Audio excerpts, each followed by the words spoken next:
Bonjour.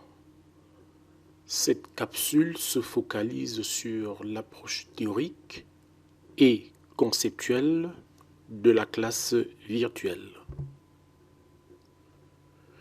Quand on parle de la classe virtuelle, l'écho nous renvoie à la téléprésence. Qu'est-ce que la téléprésence?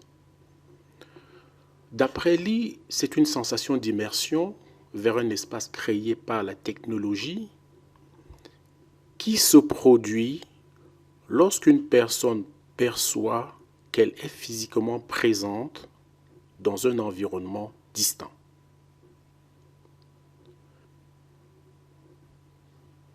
En éducation,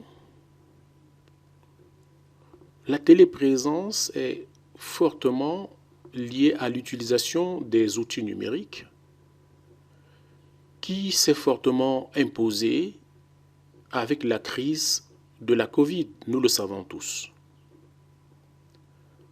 Dans ce sens, pour meilleur, la téléprésence en formation se réfère à une expérience éducative réunissant des personnes apprenantes dans un environnement virtuel. Rinaudot ajoute, l'utilisation d'outils techniques permet la création d'un état psychologique que l'on peut associer par exemple à la sensation d'être là, voire d'être ensemble, afin d'enseigner et d'apprendre au sein d'un espace numérique. Les outils techniques dont parle Rinaudot sont relatifs aux dispositifs de téléprésence que nous connaissons tous, tels que Zoom, Skype, Big Blue Button, qui nous donnent vraiment l'impression d'être immergés et d'être avec les autres, même s'ils ne sont pas dans un même environnement physique que nous. Alors, parmi ces différents outils, nous pouvons distinguer le robot de téléprésence. Il s'agit d'un système de visioconférence positionné sur une base robotique mobile qui peut être contrôlé à distance par une personne en situation de handicap. Et à travers ce robot de téléprésence, cette personne peut prendre part à un événement ou assister à un cours. Nous pouvons parler de la salle de téléprésence. Il s'agit d'un système de visioconférence dans lequel les communications audio et vidéo permettent de surmonter les obstacles de séparation physique. Ainsi, devant un grand écran, par exemple, les étudiants peuvent entendre la voix du formateur qui est distante de la personne formatrice ou du formateur qui est distant physiquement. Et la personne formatrice a également la possibilité d'entendre et de voir toutes les personnes suivant son cours afin d'interagir avec elles. À l'université évangélique, par exemple, une salle de téléprésence a été équipée sur le campus de Mbo avec le soutien de Pain pour le Monde. Il existe également un dispositif de téléprésence avec les applications disponibles sur nos ordinateurs, composées d'une caméra, d'une webcam, des écouteurs et d'un casque. Que pouvons-nous dire à présent de la classe virtuelle? Nous savons que la classe virtuelle est également un dispositif de téléprésence à travers des applications de visioconférence.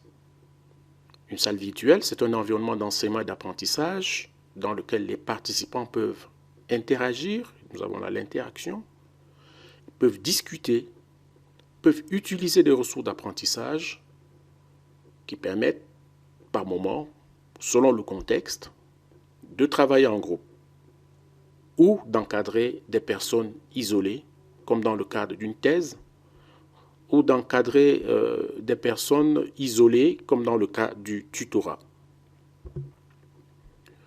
Il n'existe pas un seul type de classe virtuelle. La configuration d'une classe virtuelle dépend de plusieurs facteurs. objectifs du cours ou l'orientation du programme, la discipline enseignée, les stratégies pédagogiques. Ces stratégies peuvent être centrées sur l'enseignant comme elles peuvent être centrées sur l'apprenant, les scénarios, le choix des activités d'apprentissage et également pour parler des contraintes technologiques.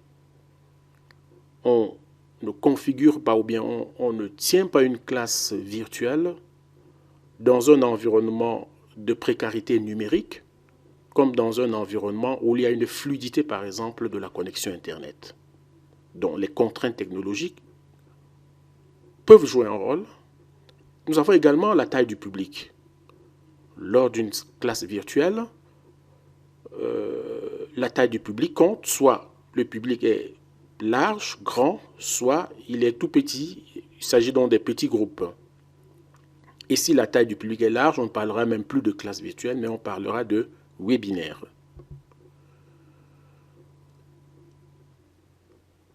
À présent, la typologie relative aux usages pédagogiques. Nous l'avons dit tout à l'heure, cette typologie est fonction de l'action, d'une action ou bien du paradigme d'enseignement qui est centré sur l'enseignant ou du paradigme d'apprentissage qui est centré sur l'étudiant.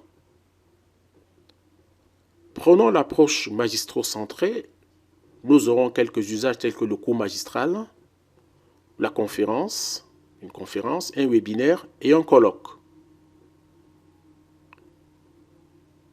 Pour une approche pédocentrée, les travaux dirigés, le tutorat, les travaux pratiques et j'en passe. Entre l'approche magistro-centrée et l'approche pédocentrée, nous avons un continuum qui passe de l'enseignement magistral, la démonstration interactive, débat et discussion, jeu de rôle, apprentissage par problème. Tout ceci permet donc de varier et d'avoir plusieurs types d'usages pédagogiques de la classe virtuelle. Nous allons prendre un cas. Une classe virtuelle n'est pas un webinaire. Le webinaire utilise un très grand groupe. L'approche est centrée sur l'enseignant ou le formateur. L'intention dominante est plus de communiquer et éventuellement on peut discuter et échanger. Alors que pour une classe virtuelle, la taille du groupe est petite. L'approche est centrée sur l'apprenant, qui est au centre des apprentissages. La classe virtuelle s'oriente dans le domaine de la formation et vise le développement des compétences. L'intention dominante est de faciliter les interactions et les apprentissages. À présent, quelles sont les ressources et les outils au service de la classe virtuelle? Nous pouvons les éclater en 4 groupes.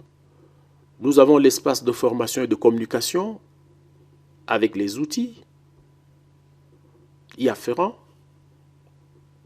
Ensuite, les ressources avec des fichiers, les vidéos, les diaporamas et autres. Les outils de gestion.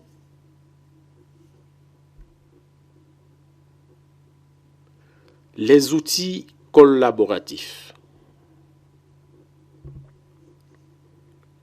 Et pour conclure ou ne pas conclure, que pouvons-nous dire? Il est question de se poser un certain nombre de questions dont nous aurons les réponses au cours de cette formation. L'ensemble des modalités de formation, la classe virtuelle, oui, mais pour quel type de formation? Les avantages, les inconvénients de la classe virtuelle, choisir les outils de la classe virtuelle, la réussite de la classe virtuelle, les prérequis technologiques et bien d'autres. Merci et bon parcours à tous.